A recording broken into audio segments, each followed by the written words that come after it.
Assalamualaikum warahmatullahi wabarakatuh.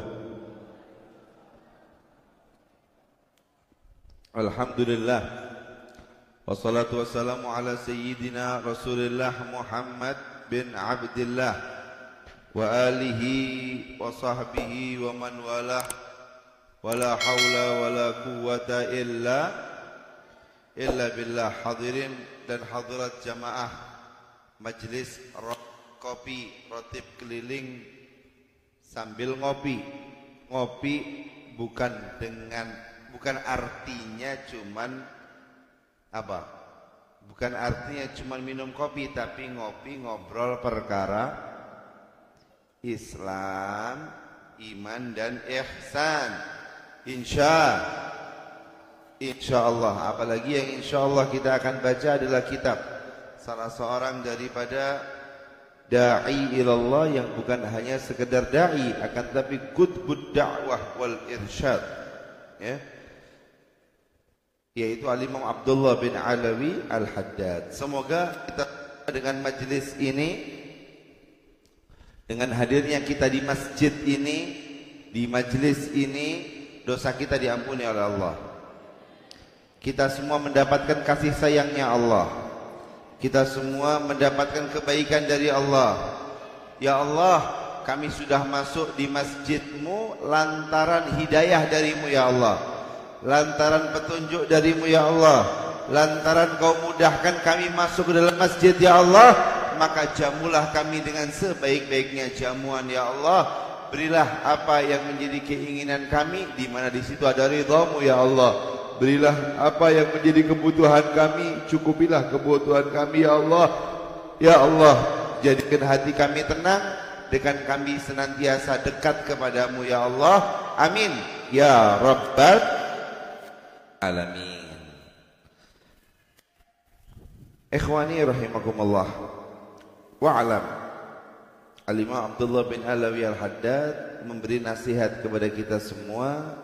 Kata beliau, ketahuilah sesungguhnya wasiat yang paling harus didahulukan, sesungguhnya wasiat yang harus untuk didahulukan, nasihat yang harus didahulukan adalah al-wasiyatu bitaqwallah. Wasiat dengan kita berbuat takwa kepada Gusti Allah. Habib, wasiat ini mah tos sering didengar ya. Usikum wa nafsiya bitak wallah, aku beri wasiat kepada semua dengan ketaatan kepada Allah. Ini mah sudah sering abdi naroskeun ayeuna, tos dilakukeun teu. Setiap Jumat khatib sudah mengatakan usikum wa nafsiya bitak. Urang sadayana kumaha? Tos takwa teu acan? Apa cuman pakai baju takwa? Tapi teu takwa. Atuh kumaha takwa itu, Beb? Takwa secara dasar, sangat-sangat dasar, yaitu dengan kita mengerjakan perintahnya Gusti Allah. Abdi mah tos ngelakuin perintahnya Gusti Allah. Alhamdulillah. Naon perintah Gusti Allah? Salat 5 waktu. Tos lengkap. Apa masih aya yang bolong-bolong? Salat itu harga mati. 5 waktu diberikan langsung oleh Allah untuk Nabi Muhammad SAW dan semua umatnya, menjadi media komunikasi antara kita dengan Allah. Tempat terdekat antara kita, hambanya Allah, dari Allah Subhanahu wa ta'ala adalah saat kita sujud. Dan sujud itu saat kita sholat. Tos netepan, alhamdulillah. Tos puasa, bentar lagi. Allahumma barik lana fi Rajab wa Sya'ban wa ballighna Ramadan. Ya Allah, berkahi waktu kami di bulan Rajab, berkahi kami di bulan Sya'ban, sampaikan kami bulan Seueur temanfaat kangge tetangga-tetangga yang fuqara wal masakin. Seueur temanfaat katanya Gusti Allah, berarti enggak pantas. Makanya kalau kepingin aman itu zakat wajib keluar. Haji, tos haji aja. Mudah-mudahan cepat daftar haji, cepat berangkat haji. Insya Allah. Niatin dari sekarang. Ya Allah, upami abdi dapat rezeki gede mendadak, insya Allah abdi langsung berangkat haji. Niatin baik. Itu ayah salahnya kalau kita niat. Betul. Ada salahnya kita ngomong kayak gitu. Abdi mah jualan cilok beb, masa bisa haji? Lah, jangankan antum yang jualan cilok, pembantu rumah tangga bisa haji. Siapa yang mentakdirkan? Allah. Haji itu ya, al-hujjaj wal ummar, ya, orang-orang yang haji, orang-orang yang melaksanakan umroh itu adalah apa? Duyufur Rahman, ya, tamu-tamunya Gusti Allah. Lah iya, masa iya orang sudah beriman sama Allah, sudah segala macam, ya, hatinya masih kecil. Saya mah jualan cilok, masa bisa haji? Lah kamu gak yakin kalau Allah Maha Besar? Yakin tuh? Kumaha Pak?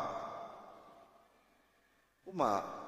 Ya kan susah Bib, gak mungkin. Gak mungkin bagi Allah. Idza arada syai'an ayyaqula lahu kun fayakun. Di Yasin setiap hari kita baca. Tahlil di mana-mana kita baca. Idza arada syai'an ayyaqula lahu kun fayakun. Mau antum jual cilok, mau antum garap sawah cuman 2000 meter, mau antum pedagang naon balon, mau antum jualan permen, kalau Allah mau antum berangkat haji. Kalau Allah pengen antum berangkat umroh. Nggak ada yang tidak mungkin bagi Allah. Sampai ada satu cerita, ini ayah saya yang cerita. Ada pembantu rumah tangga, ada 2 pembantu rumah tangga. Lagi ngobrol berdua. Nih, aku kepingin haji. Satunya ngomong, alah jangan mimpi kamu, pembantu kok kepingin haji, gak mungkin. Katanya orang tersebut, ya barangkali itu tuh katanya ada orang di sebelah sana, enggak, ya, tetangga desa mau haji sama istrinya nggak jadi. Ya barangkali aku jodohnya dia, tiba-tiba berangkat haji katanya. Ini omongan guyon, omongan bercanda. Subhanallah, tanpa perbuatan dosa. Gak ada pacaran kayak pelakor, cari-cari apa, gak ada. Ketika laki-laki ini lewat, ketemu ini orang tadi ini, kok ngerasa tertarik, sampai dinikah dan berangkat haji bareng si pembantu rumah tangga tadi ini. Wah, dan itu terjadi. Nih, saya sendiri berangkat haji, kalau saya ceritanya tambah lagi, teboga duit, teboga visa.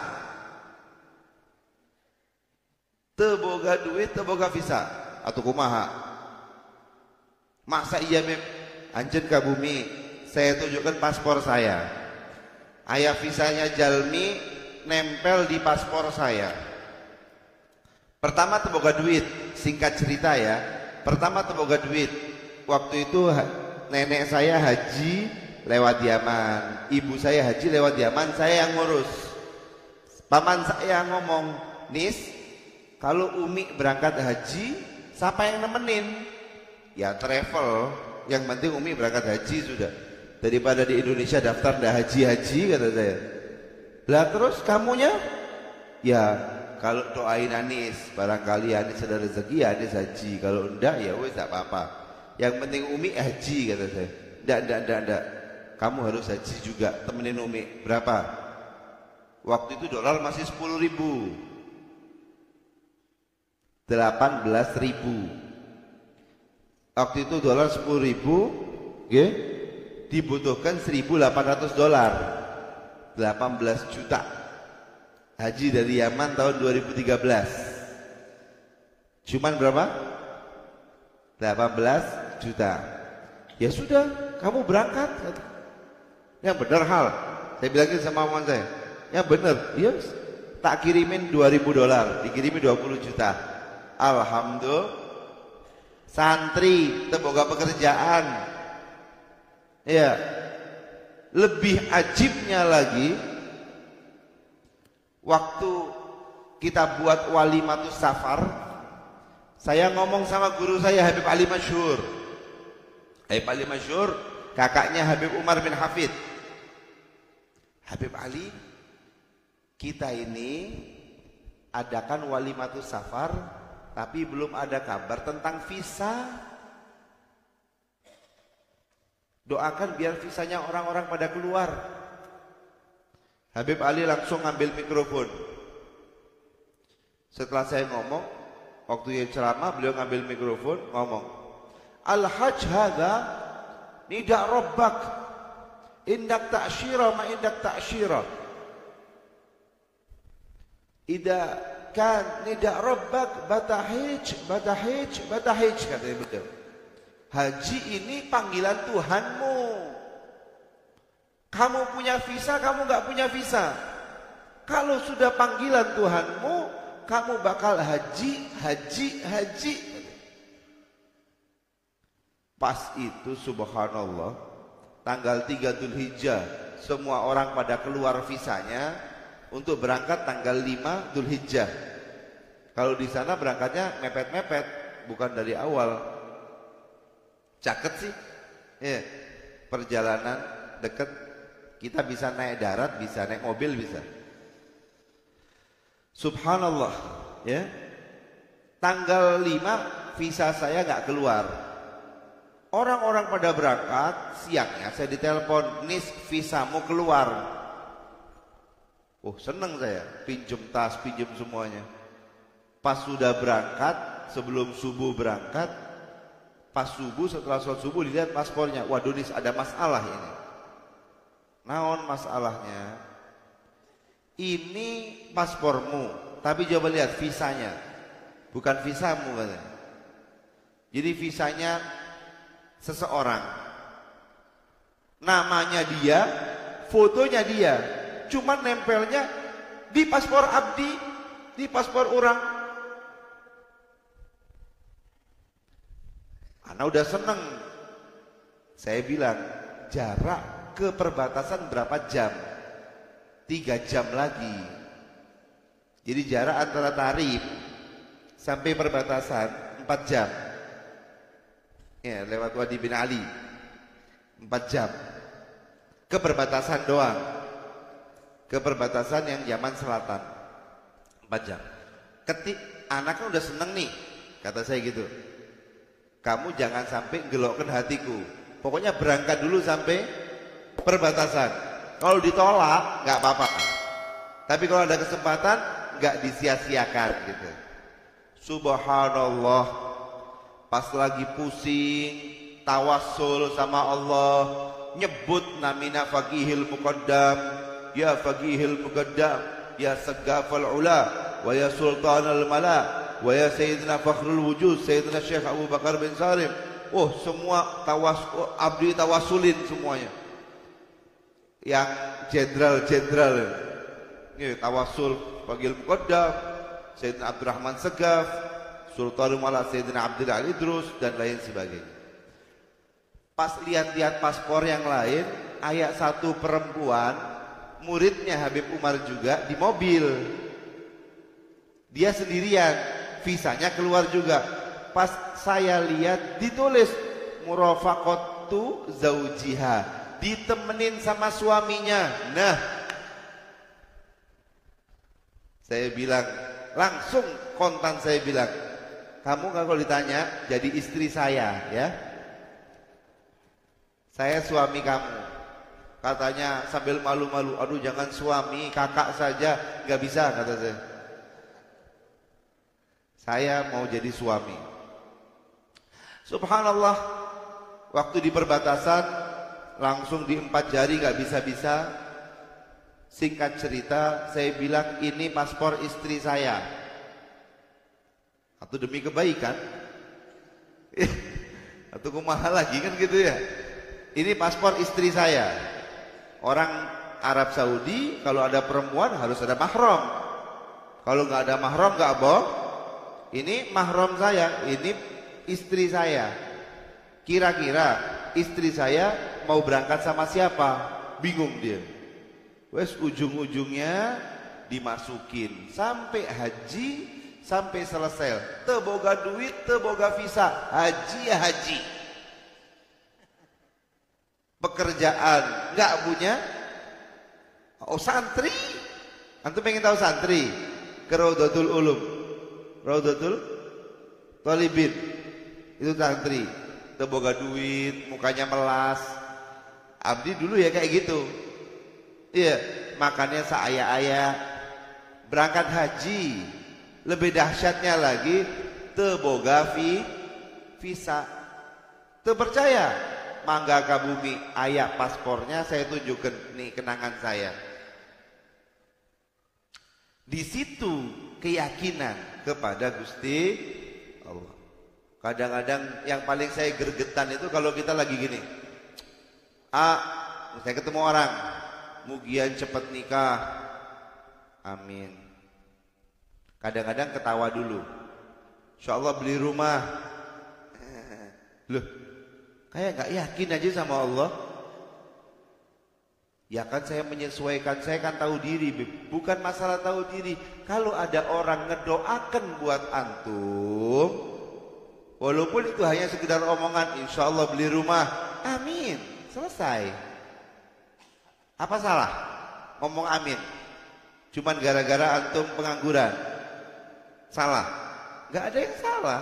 Orang cuman ngomong amin. Iya enggak? Saya doain rezekinya 10 triliun semuanya. Nah yang ngomong amin lancar rezekinya. Nu ragu-ragu abdi terang lah. 10 triliun kumaha ngitungnya ya. Gak usah bingung ngitungnya. Insya Allah upah mianjen pengen. Dan itu di jalan Allah Ta'ala dikasih sama Allah. Jangan khawatir. Itulah perintahnya Allah yang wajib kita kerjakan. Perintah Allah ini gampang, dikerjainnya mudah. Susah itu naon? Yang susah itu meninggalkan larangan. Itu yang susah. Betul. Susah tuh meninggalkan larangan. Apa mudah? Tapi wajib ditinggal. Wajib ditinggal. Larangan naon Habib Suur larangan? Ya periksa. Bohir kita, jangan sampai melakukan larangannya Allah. Periksa batin kita, jangan ada yang melakukan sesuatu yang dilarang oleh Allah. Dalam kitab Risalatul Jami'ah ada itu. Ada maksiat mata, naon bae. Ada maksiat telinga, naon bae. Maksiat mulut, naon bae. Ada maksiat tangan, maksiat kaki, hati, maksiat perut. Itu ada di kitab Risalatul Jami'ah. Maksiat mata misalnya melihat yang bukan mahram. Maksiat telinga misalnya ngedengerin riba. Maksiat mulut misalnya berdusta, fitnah, macam-macam. Maksiat tangan mencuri. Maksiat kaki melangkah kepada tempat yang dilarang oleh Allah, maksiat perut, makan yang haram, nggak tahu halal, nggak tahu haram, pokoknya dimakan. Ayo nama nu penting duit apa nu penting halal? Nu penting duit, nu penting halal. 10 tahun lalu nu penting ayo nu penting makanya banyak yang apa? Ayo coba diperiksa. Nu penting duit, banyak yang gagal, banyak yang tertipu. Betul. Karena yang penting duit ini gampang. Orang kalau yang penting duit itu mudah dikecoh, mudah ditipu. Contoh misalnya, mangga investasi besar-besaran 100 juta, naruh duit 100 juta, tiap bulan dapat 5 juta. Orang mikir, aduh, nganggur juga bisa ya. Bawa sertifikat rumah, kemana? Bank. Satu dosa, ya kan? Dapat 100 juta, dititipin. Dosa kedua, tiap bulan dapat 5 juta. Dosa ketiga, karena tidak sesuai dengan syariat. Bulan keempat baru pegang kepala, ternyata saya ditipu. Itu sering terjadi. Kalau mindset pemikiran kita nu penting duit, banyak kesalahan yang bakal kita lakukan. Dan ujung-ujungnya apunten nihil. Ujung-ujungnya naon? Nihil, teboga apa-apa. Ujung-ujungnya nggak bakal dapat apa-apa. Terang money game. Apa money game itu? Game itu duit mainan. Apa namanya? Koin-koin. Terang tuh. Kalau nggak terang, nggak tak ulang, nggak tak ituin sama saya. Tahu? Nggak tahu ya? Di aplikasi HP terang. Intinya mah gini, beli kartu judi, yeah.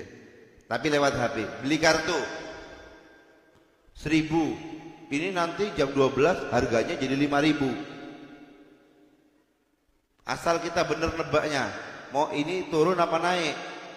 Naik, subhanallah, misalnya sama pejudi ulungnya dibilang naik, semuanya naik, dapat 2 kali, hilang. Teman saya ada yang ketipu sampai 1,5 M lewat aplikasi HP. 1,5 M ditipu, tiba-tiba akunnya hilang, sudah nggak ada. Itu nu penting duit, tapi nu penting halal, kita hati-hati. Ini duit nih, tos nyarinya susah, jangan sampai hilang. Caranya bener nggak syariatnya? Naon? Dagang kue lah, ayeuna dagang kue bela. Iya, bentar lagi Ramadan. Bentar lagi Ramadan, Idul Fitri ya. Jual kue kering bela yang jelas-jelas bela. Itu untungnya lumayan itu. Gak percaya tanyakan Kang Rahmat. Masya, jangan sampai kita nu penting duit. Kenapa? Karena kalau duit haram masuk ke dalam tubuh kita, ini akan menjadi energi negatif yang membawa kita kepada perbuatan-perbuatan yang haram.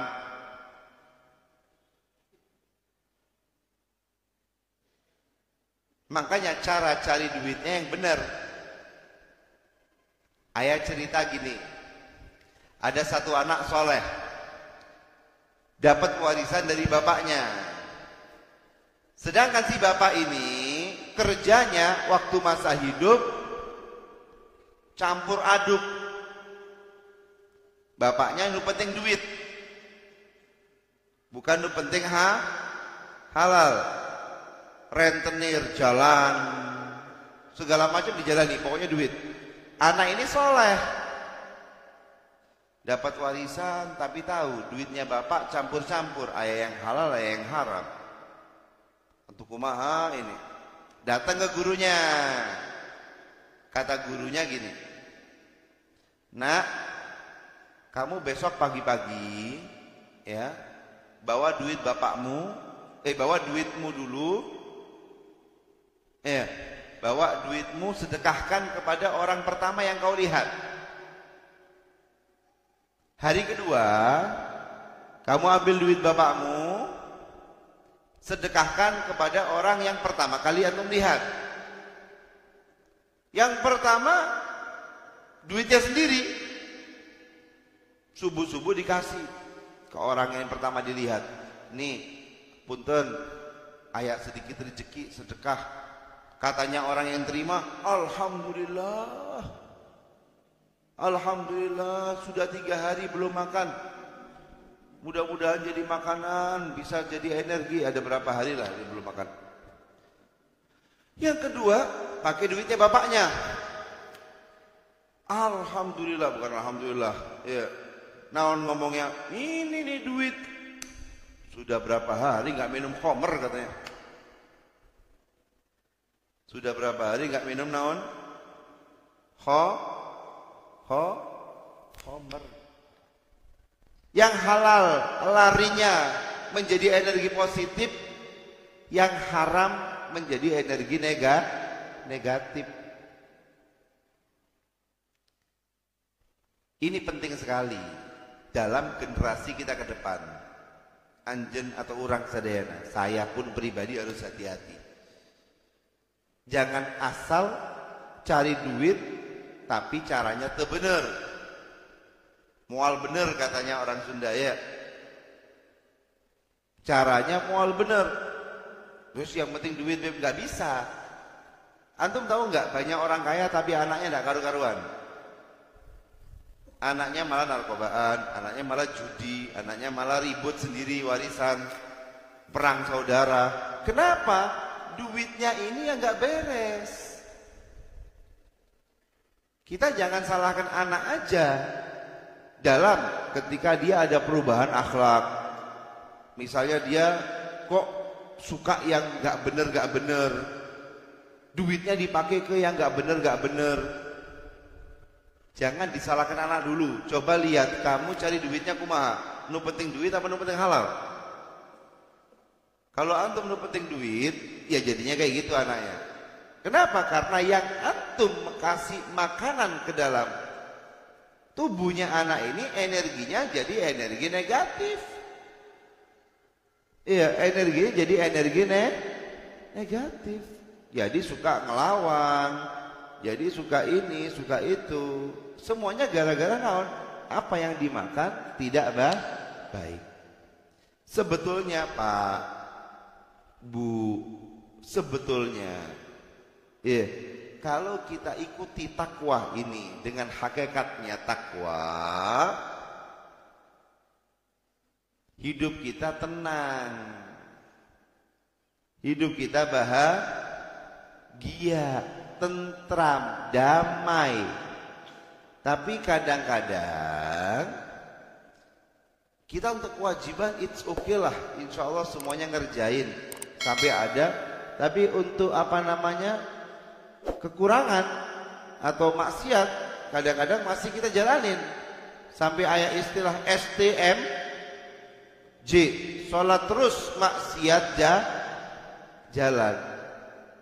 Kalau kita masih seperti itu, ya, kalau kita masih seperti itu, ya eman-eman hidup kita susah nanti.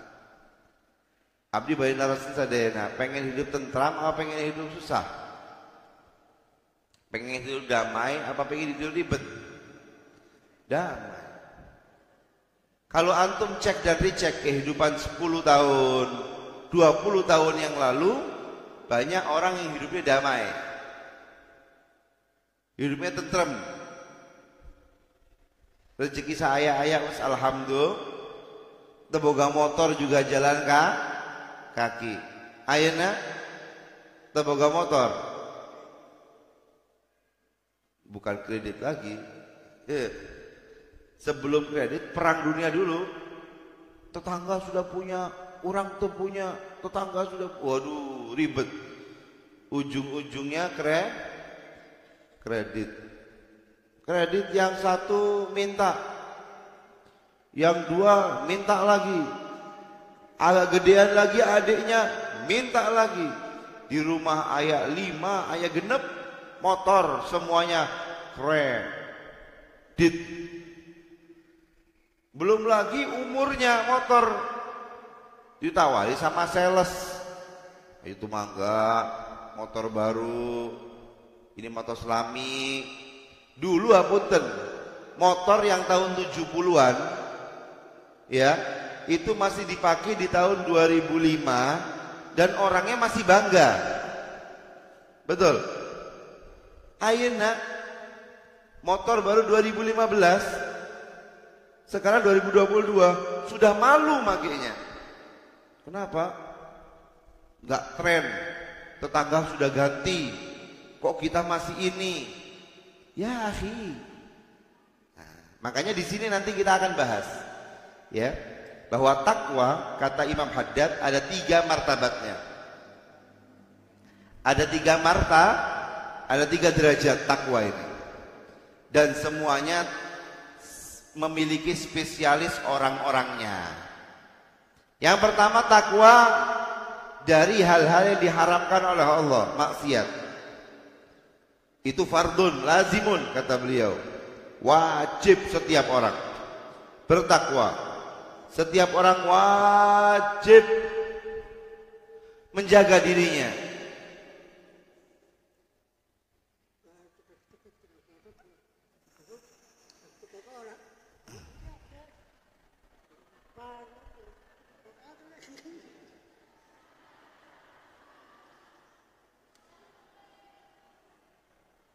Lagi anjing. Rezeki. Atau rezeki.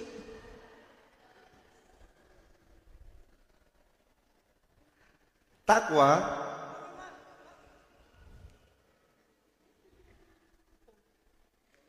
Sallu ala Nabi Muhammad.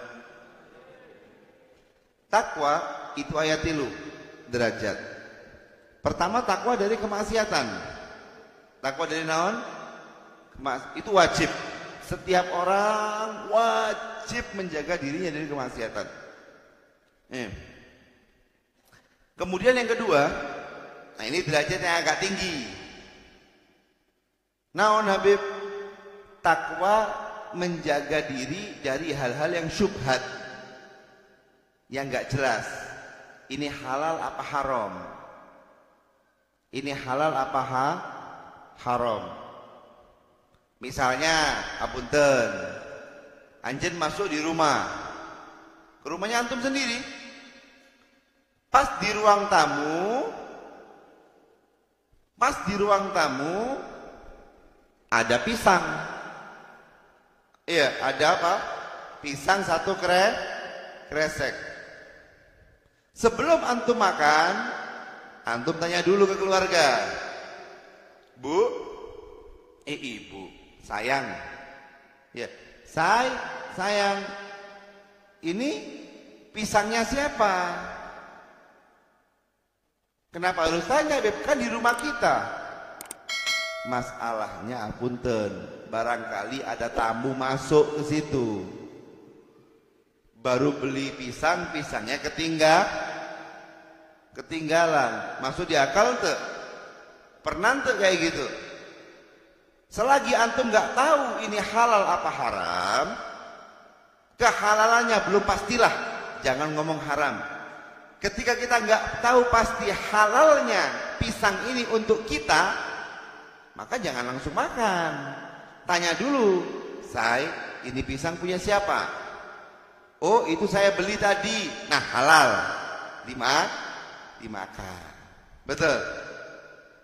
Pas nanya, ini punya siapa? Ya Allah, tadi tetangga mampir ke dia berarti punya dia ketinggalan. Kalau antum makan tadi jatuhnya apa? Jatuhnya naon? Haram. Kenapa kok haram? Bukan punya antum, antum makan. Beb, saya yakin pisang satu mah dia pasti ridho. Kata siapa? Antum pernah buka hatinya dia? Ridho itu di mana, Pak? Ridho itu di mana? Di hati, belah dadaku dulu biar tahu ridhoku. Jangan nanti sudah ngambil, apalagi habis 3 pisangnya, dikasih tahu punya tetangga, dikembaliin. Atuh apun terpisan ya, tadi kemakan 3. Apa kata orangnya? Tenenaon sambil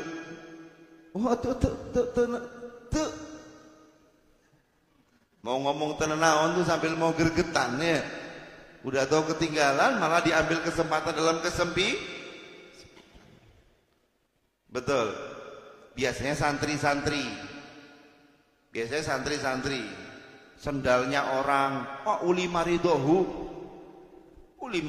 di mana? Anjen tahu hatinya orang. Ridho itu di hati.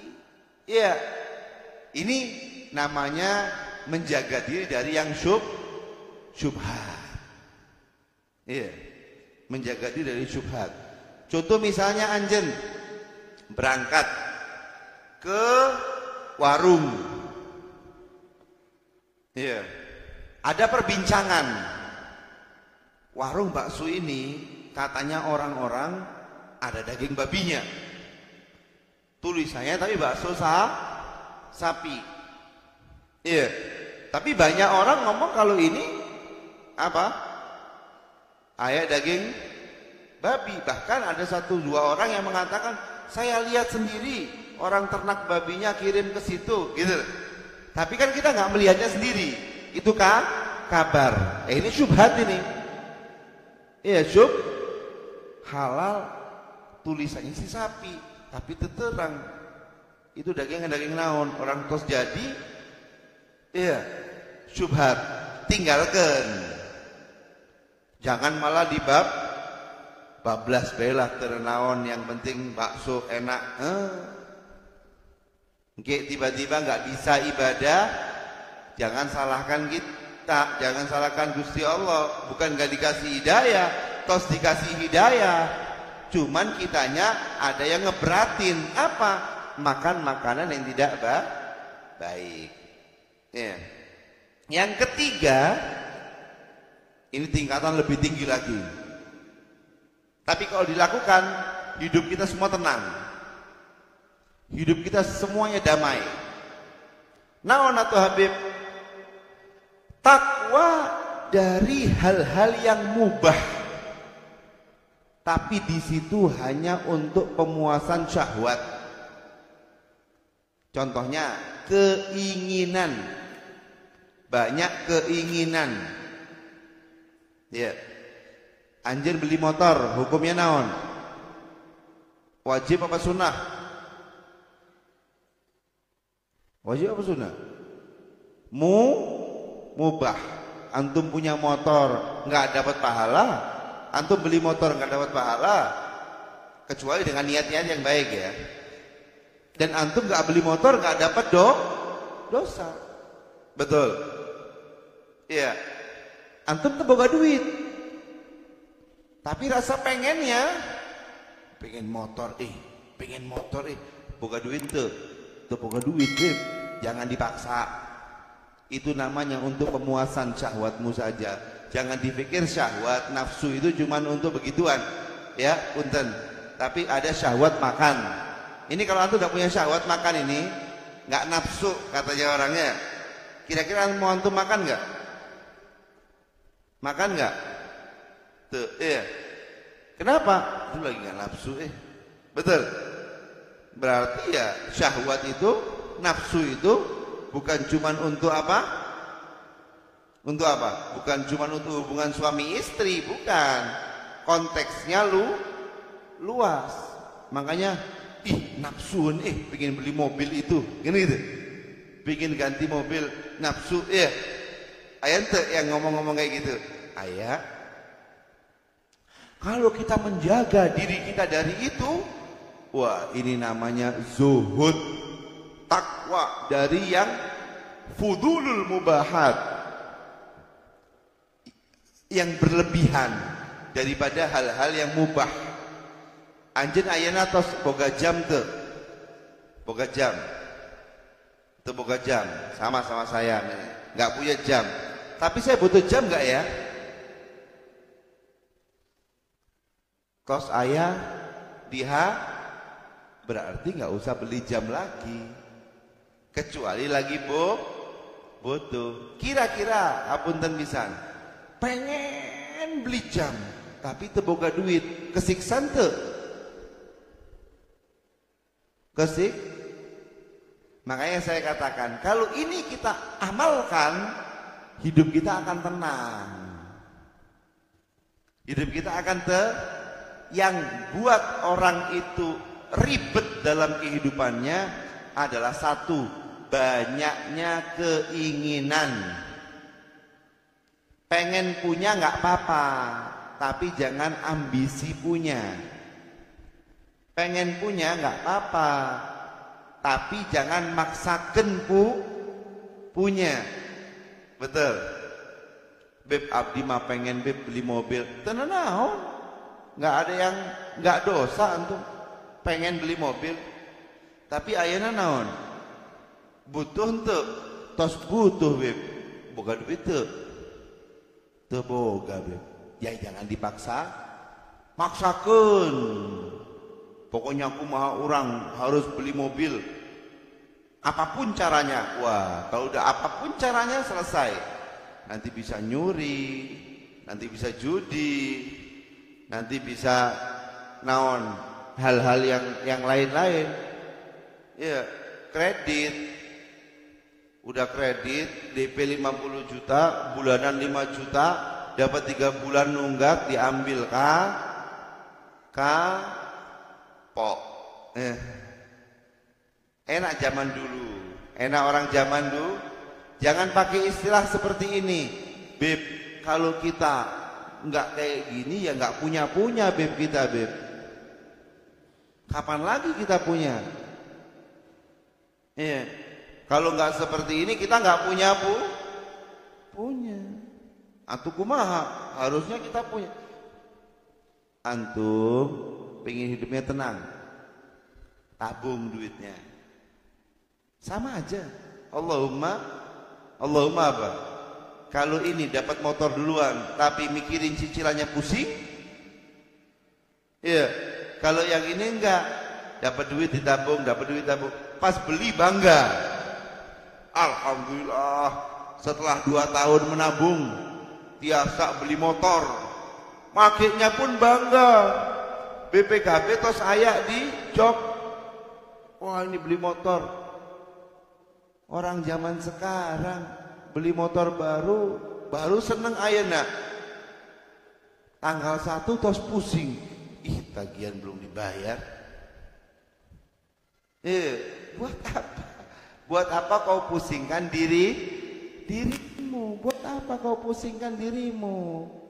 Jangan kau pusingkan dirimu dengan keinginan. Berilah semuanya itu berdasarkan kebutuhan. Butuh ini bukan berarti kita hidup miskin. Enggak. Punten. Beb, kenapa antum pakai tablet? Ini alhamdulillah harganya kurang lebih mungkin 12 juta. Kenapa Habib pakai tablet? Supaya kalau pengajian enggak bawa kitab, tos ini pengajian dimanapun ya wes ini gitu loh. Berarti kebutuhan. Kenapa kok gak beli yang murah, Beb? Cepet rusak. Daripada saya beli terus-terusan, mending saya sekali beli mahal tapi awet. Ini namanya kebutuhan. Bukan berarti naon. Wah, Habib kok butuhnya, tos aya HP, tos aya naon. Tablet, naon lagi. Dilihat lagi, aya HP lagi, aya HP lagi. Kalau kebutuhan tenenaon. Tapi keinginan kalau diturutin selesai. Banyak kesusahan yang akan kita dapat. Makanya takwa itu ayat 3. Menjaga diri dari maksiat wajib. Menjaga diri dari yang syubhat itu namanya wara'. Menjaga diri dari yang lebihan tapi notabene-nya hanya untuk nafsu semata, sesuatu yang berlebih untuk nafsu semata namanya zuhud. Nih, masya Allah. Kalau kita lakukan ketiga-tiganya, hidup kita tenang, bawaan diri ini damai, tentram. Orang kalau maksiat takut pasti, malu kalau ketahuan. Iya. Orang kalau nggak asal, nggak pilih-pilih, asal pokoknya makan ataupun sendal dipakai punyanya orang, nggak tahu diri doi apa tidak, nanti lama-lama digebukin. Kenapa ndak warok? Yang ketiga zuhud, takwa, menjaga diri dari hal-hal yang berlebih, dari hal-hal mubah yang berlebih. Motor upami cekap saiji yakfi, nggak cukup beb, harus 2 beb, tos 2. Nggak bisa beb, per orang harus punya satu-satu beb. Di keluarga antum ada berapa? Ada 13. Kira-kira cukup nggak parkirannya motor itu di rumah antum? Ya nggak cukup beb. Mau diparkir di mana? Itu namanya nafsun. Ya bukan kebutuhan. Tapi kalau itu kebutuhan, tenang. Subhanallah, semuanya kerja di satu waktu beb, pulangnya sendiri-sendiri, butuh tenang 13. Iya, tapi butuh konteks, butuh. Kayak misalnya, contohnya naon lagi, beli mobil. Kang Maksum pengen beli mobil. Sudah tua umurnya Kang Maksum. Iya.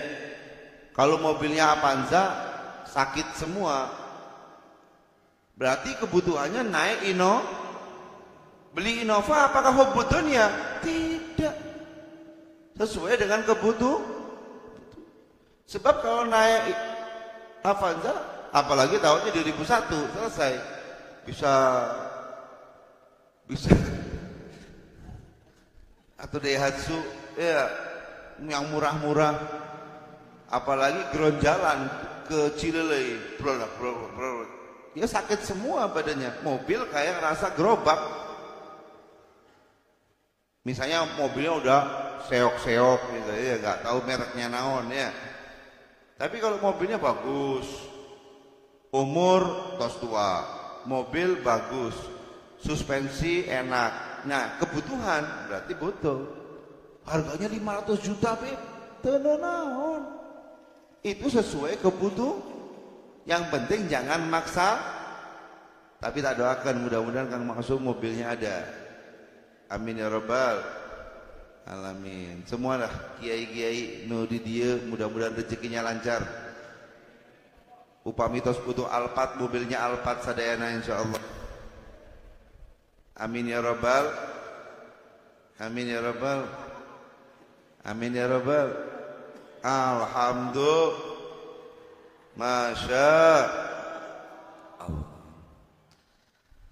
Nah, tapi zuhud itu, meninggalkan keinginan itu, ada yang terpaksa, ada yang dari hatinya.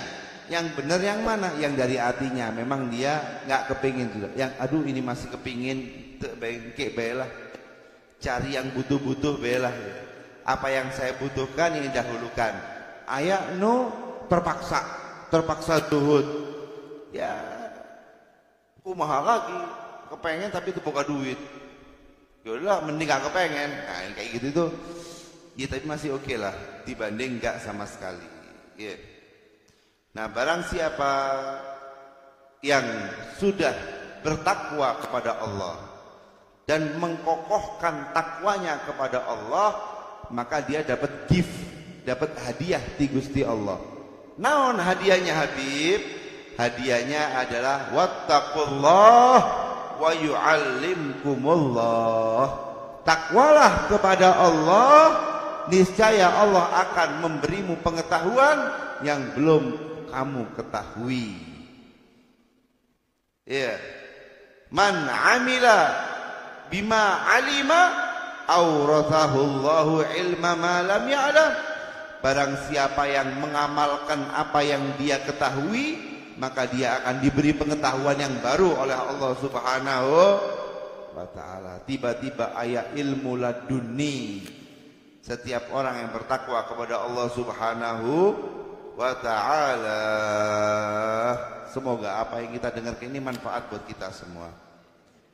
Jadi kesimpulannya naon Habib? Kesimpulannya takwa itu memang mengerjakan yang wajib dan meninggalkan yang haram. Mengerjakan wajib itu mudah. Meninggalkan yang haram itu tidak bisa kecuali orang-orang yang betul-betul soleh.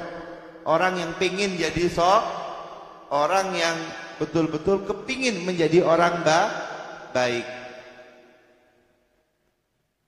Beberapa kasus tadi saya sudah lontarkan. Kasus orang terlalu tidak mau menjaga pandangannya. Kasus tadi itu orang nggak tahu menau, pokoknya perut nu penting duit, nggak menjaga apa yang dia makan. Kasus-kasus yang terjadi di masyarakat sudah saya sebutkan tadi. Iya, mudah-mudahan bisa diambil ibrahnya, diambil hikmahnya. Dan kita sudah pelajari bahwa takwa itu ada 3. Menjaga diri dari kemaksiatan wajib. Menjaga diri dari yang syubhat, nggak jelas kehalalannya, itu namanya wara'. Menjaga diri dari hal-hal yang mubah, yang berlebihan, namanya zuhud.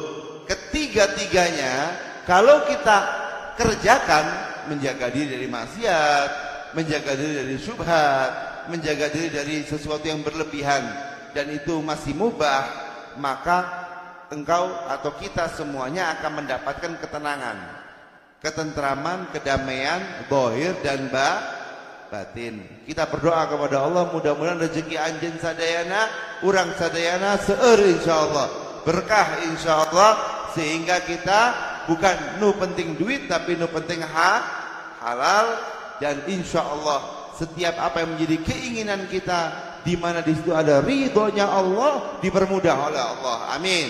Setiap kali kita butuh sesuatu, dicukupi insyaallah oleh Allah Subhanahu wa taala. Amin ya rabbal. Terakhir, jangan kecilkan Allah, jangan remehkan Allah, jangan sampai kita tidak meyakini bahwa Allahu Akbar, Allah Maha Besar. Biasanya tidak meyakini karena naon? Karena merasa dirinya kecil, insecure, ya, kayak ngerasa nggak pede, mau haji, pede ngomongin haji, orang cuman jualan cilok, nggak pede. Minta sama Allah, ya Allah, jadikan itu semua dalam doa-doa antum. Ya, ngomongin, insya Allah ketemu jodohnya. Aduh beb, masih belum punya pekerjaan. Udah aminin baik. Oke, amin, doanya kabul, Allah Subhanahu wa taala udah kasih rezeki, kasih jodoh di semuanya. Ya, maka itu jangan remehkan Allah. Jangan kecilkan Allah. Maha besar. Idza arada syai'an ayyaqula lahu kun fayakun. Semoga apa yang kita dengarkan bermanfaat untuk kita semuanya. Amin ya rabbal alamin.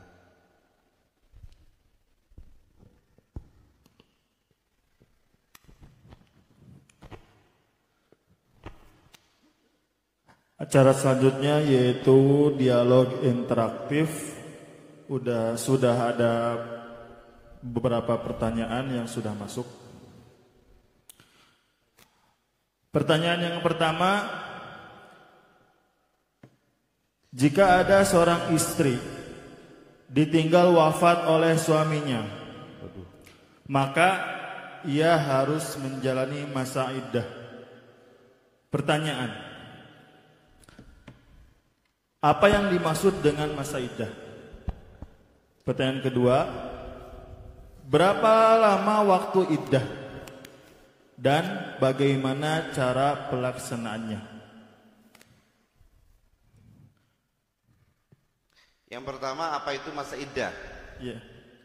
Masa iddah itu, ya, ulama fikih mengatakan bahwa iddah adalah muddatun tatarabbasu fihil mar'ah li bara'ati rahimiha au li tafajju'iha. Ya. Satu waktu di mana di situ perempuan ini menunggu, ya. Menunggu untuk apa, Habib? Untuk meyakini bahwa rahimnya dia itu kosong dari anak. Makanya gak boleh perempuan misalnya habis dicerai sama suaminya langsung menikah sebelum masa iddahnya selesai. Iya, sebelum masa iddahnya selesai gak boleh seorang wanita menikah. Untuk apa sih, Habib? Supaya yakin bahwa rahimnya ini kok kosong dari anak. Kalau langsung nikah, perempuan baru dicerai atau perempuan baru meninggal suaminya, ya, menikah, subhanallah, gak lama kemudian hamil. Ini gak tahu sama suami yang pertama apa suami yang baru nikah, ya, atau suami yang baru nikah. Nah, iddah itu kalau orang baru meninggal, ditinggal meninggal, dilihat dia dalam keadaan hamil apa tidak. Ditinggal meninggal dalam keadaan hamil apa kalau dalam keadaan hamil setelah lahir selesai masa iddahnya.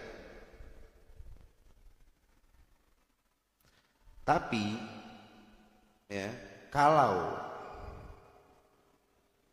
apa? Dia meninggal dunia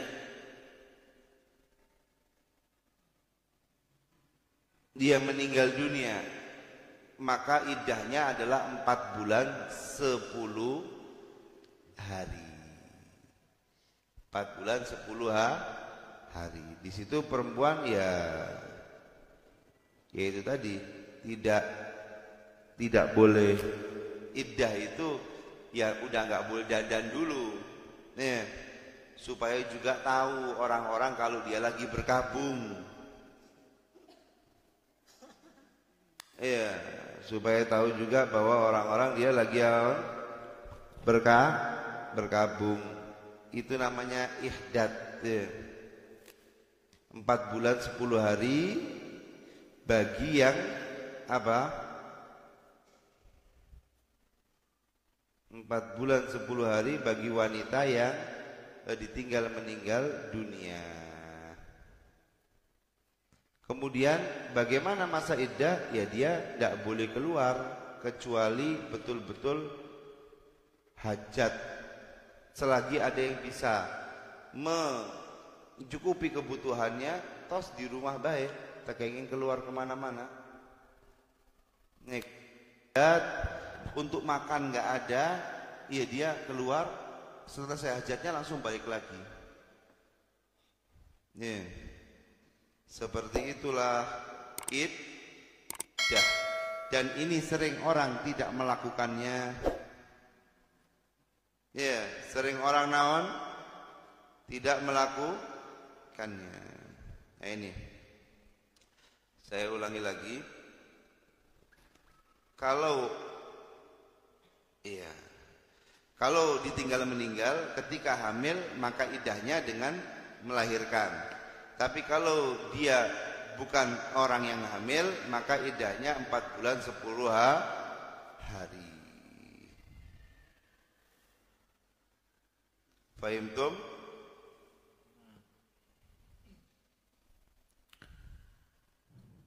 Dan wajib bagi yang ditinggal meninggal dunia itu ihdad. Nah, ihdad itu apa? Tambahan ini. Tambahannya apa? Imtina'u minaz zina. Dia tadi itu mencegah dirinya dari berhias. Jangan tekengin bersolek atau biar laku lagi, biar cepet. Jangan dulu. Kasihan suaminya di alam barzakh. Ya. Aduh, istriku udah tuh setia lagi sama aku ya. Udah langsung cari-cari lagi. Seperti itu.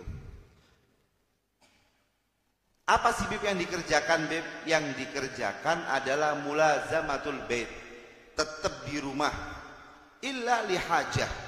Kecuali ketika memang sudah mendesak keadaannya ada hajat, ya boleh keluar. Itu pun di siang. Seperti beli makanan, ya, ataupun ngejual barang supaya bisa naon, bisa makan, ya, dan lain sebagainya. Seperti itu. Bisa dipahami? Ya. Itu kalau iddah wafah. Kalau iddah ditinggal cerai, kalau dalam keadaan hamil, nunggu lahir. Ya, kalau nggak hamil, nunggu dilihat. Ini masih haid nggak? Kalau masih haid, nunggu 3 kali suci. Bukan langsung 3 bulan. Kadang-kadang orang-orang langsung 3 bulan dibilang.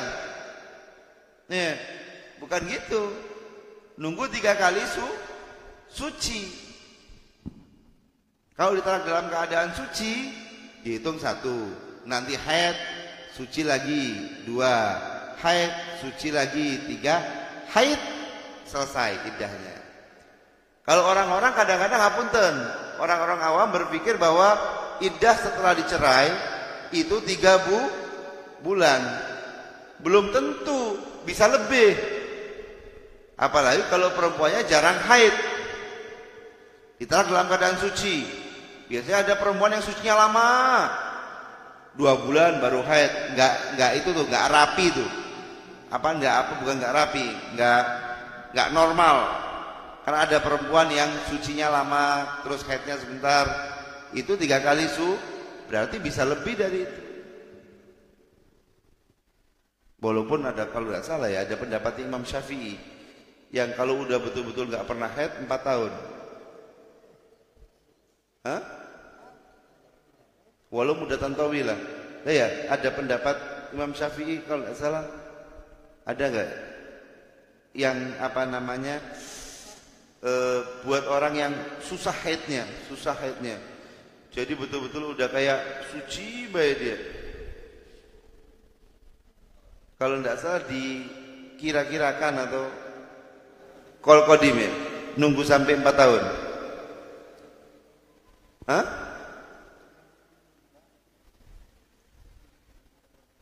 Oh, itu setahun berarti, bukan 4 tahun. Kalau subhanallah orangnya ini tidak haid.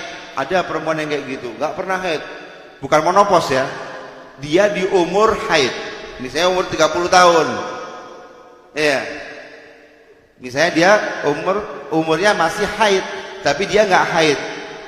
Itu ada qaul qadim, dikatakan bahwa nunggu 9 bulan ditambah 3 bulan.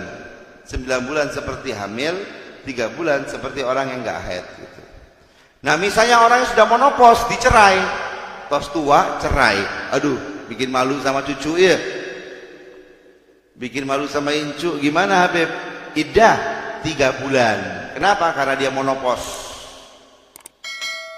Ya, jadi yang paling penting adalah ketika itu masih umur haid, bukan 3 bulan tapi 3 kali suci. Apunten, ini para janda-janda ya harus tahu. Kadang-kadang baru dicerai sama suaminya langsung cari lagi dari Instagram. Tekenging. Enggak boleh. Seperti itu. Pertanyaan selanjutnya, bagaimana hukumnya seorang perempuan memakai celana panjang, terutama dalam bekerja? Yang kedua, Bagaimana cara mengatasi penyakit was-was dalam ibadah, semisal sholat? Yang pertama, Rasulullah SAW beliau bersabda bahwa ada khasiat ariyat. Ada namanya khasiat ariyat. Apa khasiat ariyat? Nanti di akhir zaman ini ada orang berpakaian tapi dia tadi ini hakikatnya apa? Telanjang. Yang gimana sih Habib? Ini celananya sampai segini. Tapi tak pikir-pikir ini kalau ya dijelaskan bahwa setidaknya dia tadi itu tertutup badannya. Iya. Tapi ya daripada enggak sama sekali. Alasannya orang-orang kayak gitu. Daripada enggak sama sekali, ya kalau bisa imannya dinaikin. Jadi yang penting tidak apa? Kelihatan lekuk tubuhnya. Beb takut enggak laku Beb di jalan. Justru kalau antum lekuk tubuhnya enggak kelihatan, yang datang orang soleh. Wattayyibuna lithayyibad. Orang-orang laki-laki yang baik akan dapat perempuan yang baik. Jangan khawatir nggak laku, mending laku, soleh, kaya, masya Allah. Saya punya satu teman, ya, sampai sekarang lagi mencari seorang istri. Ya barangkali ibu-ibu ada yang siap. Tapi mintanya umur 25 sampai hampir maksimal di 25 lah kata dia. Carinya yang naon? Cari yang nggak bisa joget. Cari yang pakaiannya itu tertutup. Kadang-kadang itu yang saya maksud ini, yang orang ini yang saya maksud ini, dia punya mobil sport 4. Tahu mobil sport? Kurang lebih harganya 125 miliar. Itu dia punya di rumahnya 4. Ya, cari perempuan yang enggak ketat-ketat. Ayo. Siapa yang mau jadi mertuanya ini? Sampai sekarang masih hubungi saya terus. Kalau ada mah bismillah Bib, yang penting soleha. Karena belum tentu akhlaknya baik. Kalau pakaiannya kadang-kadang ad-dhahir unwanul batin. Semua mah dari hatinya. Iya, yang luar bungkus itu kadang-kadang menunjukkan isinya. Apunten. Ya seperti itulah. Intinya mah perempuan yang sabar, tetap tutup auratmu. Tetap tutup auratmu. Jangan khawatir dengan ketat bisa laku. Jangan, takutnya yang laku itu sama yang cuma nafsuan baik.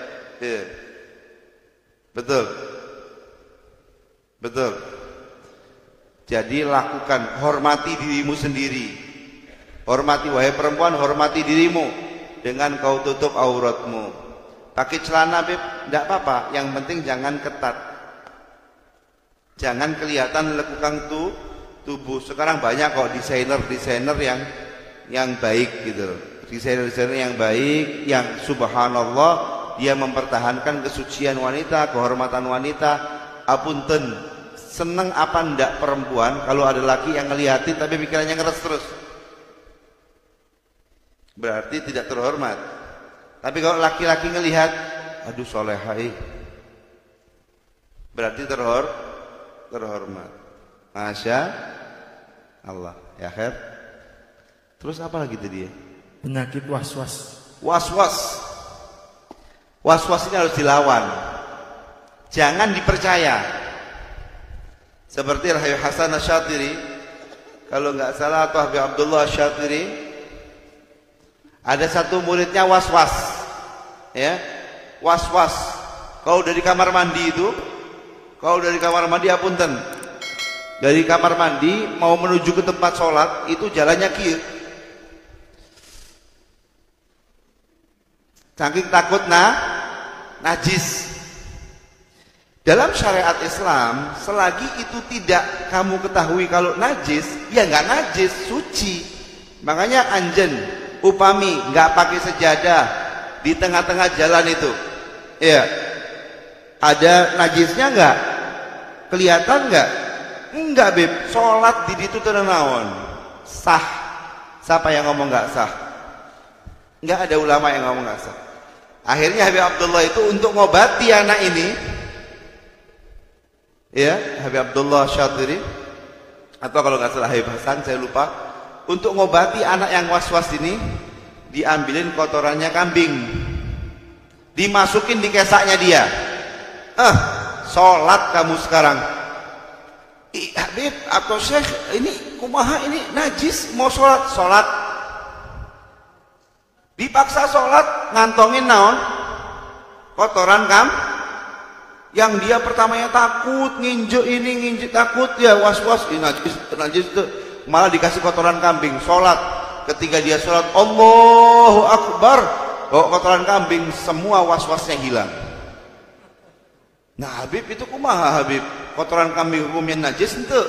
Di Bughyatul Mustarsyidin dikatakan bahwa semua kotorannya hewan itu suci. Yang nggak suci satu tok. Sampai di Bughya itu mengatakan walau minal kalbi wal khinzir, walaupun kotorannya anjing ataupun babi, satu tok yang nggak suci. Kotoran saha? Kotoran urang sadayana. Kotorannya manusia itu yang nggak ada kaul suci, nggak ada. Kalau yang kotorannya kambing, kotoran ikan, masih ada kaul bahwa itu suci. Nih, coba dilihat di Bughyatul Mustarsyidin. Di Bughyatul Mustarsyidin, karangan Habib Abdurrahman Al-Masyhur, disebut di situ.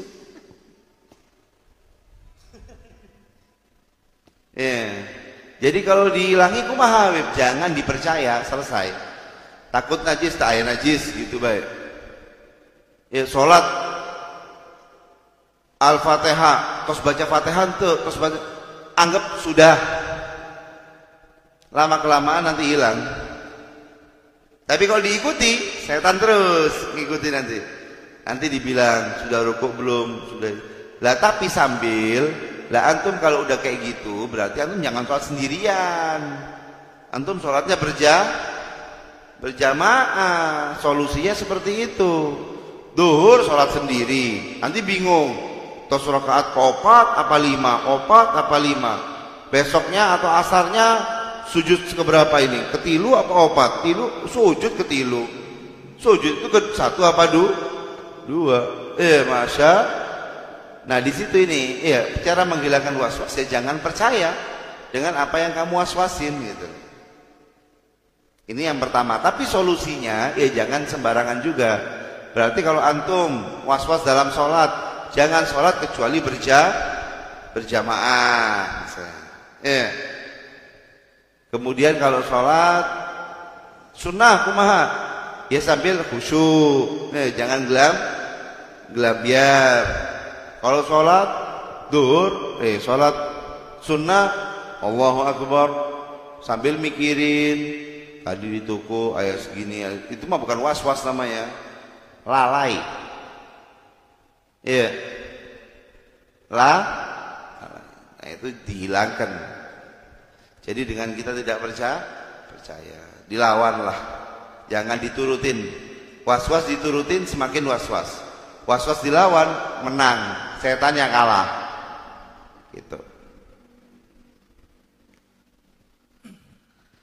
Pertanyaan selanjutnya, mohon tipsnya agar mudah bermimpi dengan baginda Rasulullah Sallallahu Alaihi Wasallam. Tips untuk mimpi Nabi Muhammad, ya jadikan Nabi Muhammad ada di hati kita, di pikiran kita. Seperti ada syekh satu yang ditanyai sama muridnya, "Syekh, bisa nggak sih kita mimpi Nabi Muhammad?" Jawaban syekhnya, "Nah, kamu nanti sebelum tidur, kamu jangan minum apa-apa sebelum tidur, boleh. Tapi letakkan air es di dekat tempat tidurmu.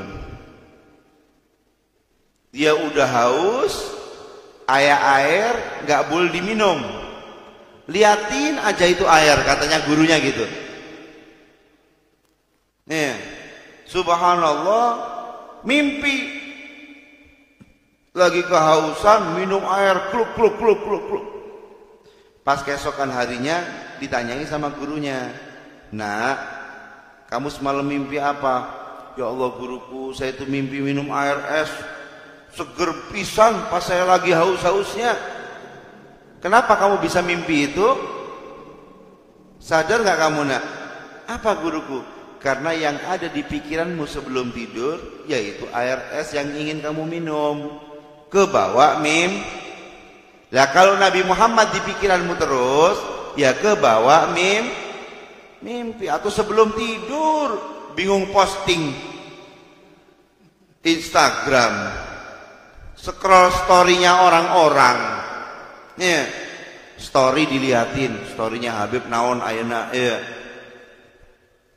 Terus sebelum tidur, terus sampai ketiduran, mau mimpi Nabi Muhammad, ya khoyal, khoyal. Itu yang pertama. Yang kedua, namanya mimpi Nabi Muhammad itu hijab, banyak hijab yang tersingkap, ya ikhwan. Ya, ada hijab yang harus kita singkap. Makanya kadang-kadang apunten pisan ya abdi ya. Apunten pisan. Upami aya jalmi, ya. Kadang-kadang saya duduk sama orang gitu. Jemaah majelis. Alhamdulillah Habib, semalam saya mimpi Siti Khadijah. Semalam saya mimpi Siti Aisyah, semalam saya mimpi Rasulullah. Tapi saya lihat masih ghibah. Saya lihat masih dusta. Saya lihat masih naon menghalalkan yang ya segitu-gitulah. Aduh, kata saya mah. Itu mah agak susah untuk dipercaya. Kenapa? Akhlaknya mimpi Nabi Muhammad ini man ro'ani fil malam fasayaroni ya goboh. Siapa yang melihat aku di dalam mimpi akan melihatku secara jaga. Kira-kira persiapannya harus naon? Persiapannya harus bertakwa. Nggih. Nah, selain tadi itu dipikir ke Nabi Muhammad di pikiran, sholawat, kita juga menjaga diri kita dari hal-hal yang tidak diridhoi Nabi Muhammad. Karena maksiat itu akan menghijab kita. Apunten, orang sedaya ngerasain nggak? Kadang-kadang tos ibadah tapi tak aya rasanya, hambar. Iya. Tos sholawat, Allahumma sholli ala sayyidina Muhammad, Allahumma sholli, tapi hambar. Aya teu? Kerasa gitu teu? Biasanya memang masih penyucian. Oh, kau suci, Allahumma sholli ala sayyidina Muhammad, itu nangis. Keingetan wajahnya Kanjeng Nabi Muhammad. Khair insyaallah. Mudah-mudahan intinya adalah jaga naon. Intinya yang pertama, jadikan Nabi Muhammad dalam hati dan pikiran kita, terutama sebelum tidur. Yang kedua, ia jaga keseharian kita dari hal-hal yang tidak diridhoi oleh Allah Subhanahu wa taala, karena hal itu hanya akan menjadikan kita naon, menjadikan kita tidak terhijab, ya. Akhirnya terhijab dan susah untuk mimpi Nabi Muhammad sallallahu alaihi wasallam. Ya. Bisa nggak sih, Beb? Sangat bisa. Banyak yang mimpi Nabi Muhammad SAW, banyak sekali. Ya, banyak. Yang paling penting adalah jaga perilaku kita dan jaga hati kita. Kemudian ini mau membahas masalah mimpi, ya. Kadang-kadang apunten, di DM Instagram saya itu banyak yang minta tafsir mimpi. Habib, semalam saya mimpi Habib Umar. Naon ya isyarahnya ya? Habib, saya semalam mimpi antum. Isyarahnya berarti naon?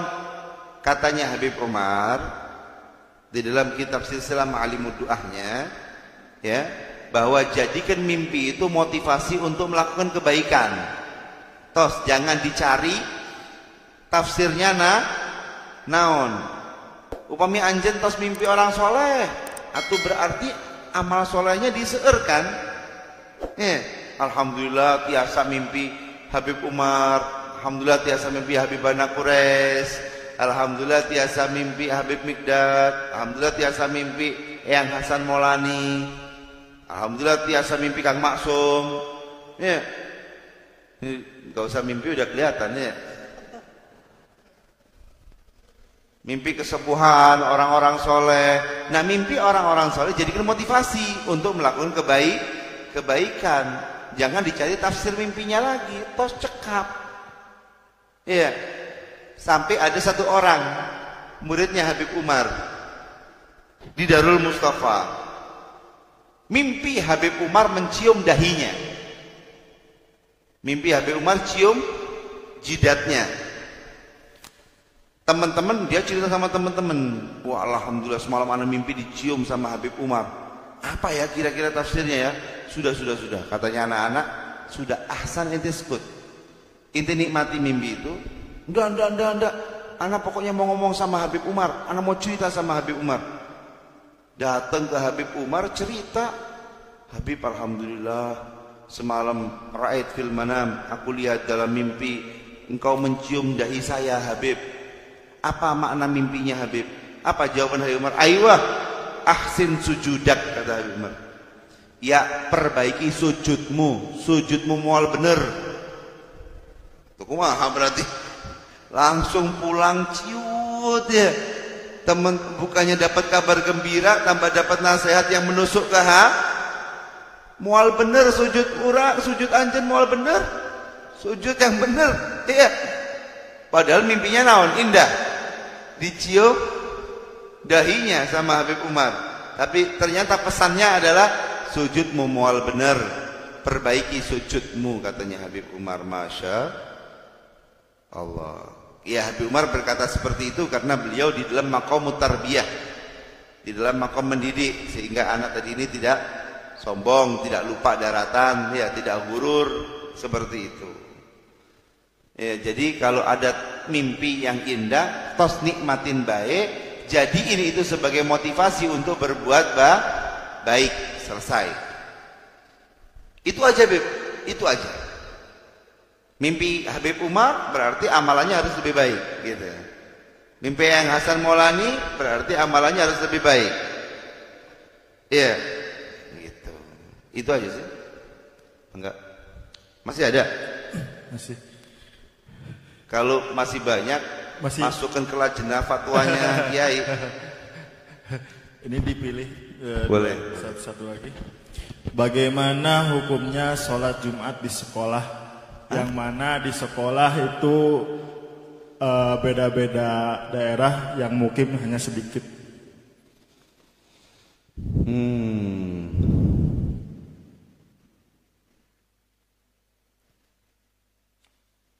Iya.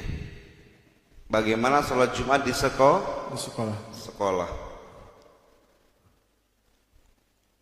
Yang mustautin nggak ada.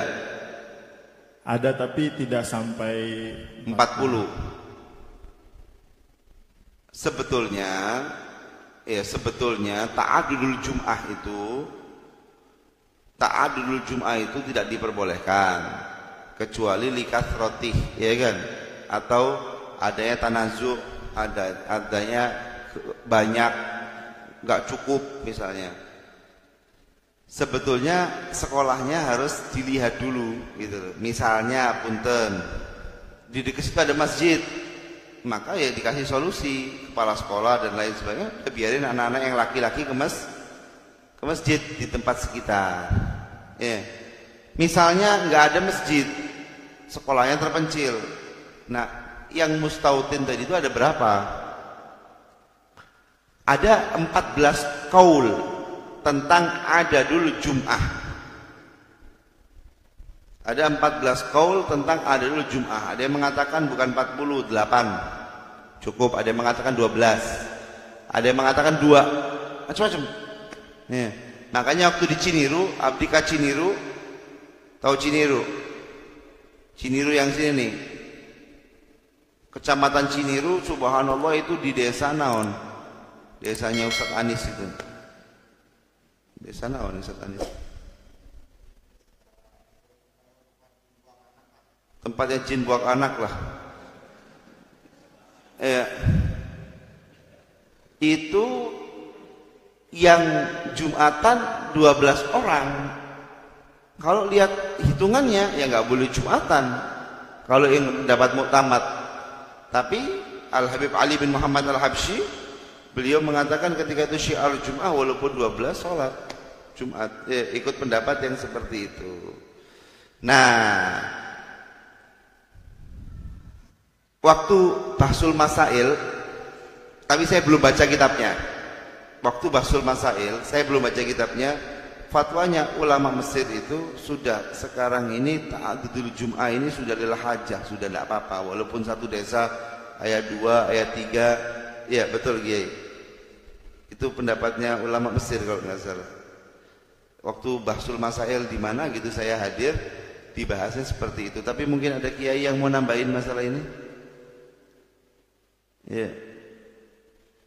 Barangkali Kiai Ahmad kasih mikrofon. Beliau lebih gamblang dalam hal ini. Bahkan ada pendapat juga yang nggak harus mustautin, mukim pun termasuk hitungan. Barangkali mau ditambah iki. Cekap. Barangkali kurang, takut. Berarti boleh tuh Beb.